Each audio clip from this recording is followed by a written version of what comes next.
do we create the best possible future? The world's leading transformation architect. America's foremost disruption strategist. A Silicon Valley legend. An expert in how to make decisions under uncertainty, Mr. Jonathan Brill.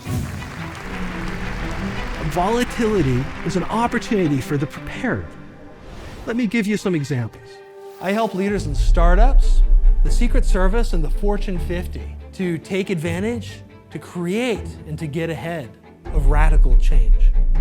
And that's what gets me excited in what I research. It's how leaders like you can enhance your luck. I take a look at the major socioeconomic and technology trends in the world, and I help figure out how to drive those down to strategy. When I was the global futurist at HP, we spent about 3 years and $15 million.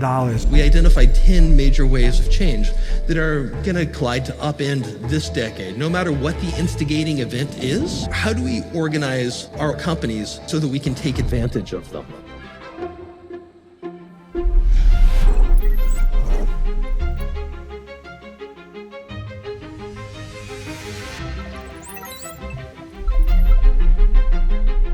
If we want more luck, first define what it is. Luck is that moment when probability, the roll of the dice, and the rules of the game collide to create an exceptional outcome.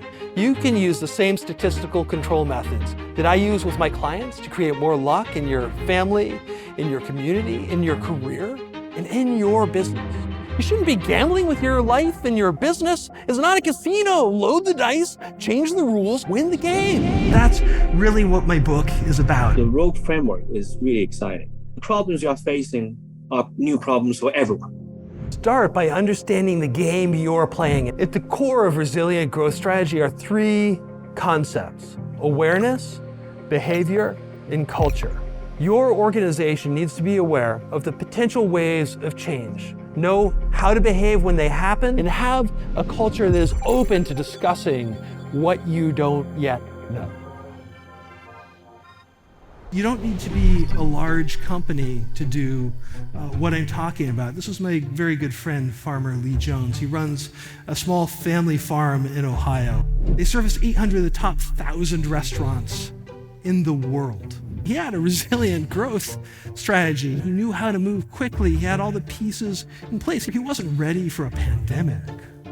He was ready for anything. He got on TV, he was on Rachel Ray, he was on the morning show. All of a sudden, he was shipping Michelin star ingredients that you could cook in your home.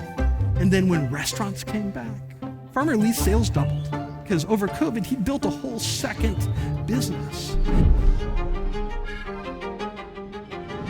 When we think about the tools that will power humanity, they'll be really significant for frontline workers. They'll change the way that frontline workers operate, the level of authority and autonomy that they have. We looked at our call centers and we said, hey, this is a major cost center in the company. What can we automate here? We saved about 95% on answering those questions. We doubled the likelihood of solving the problem.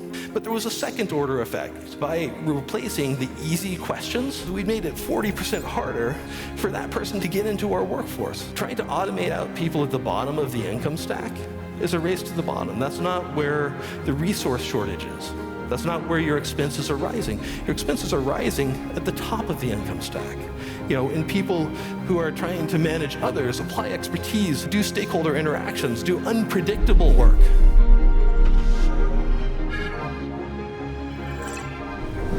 In business and in life, luck isn't chance, it's a choice.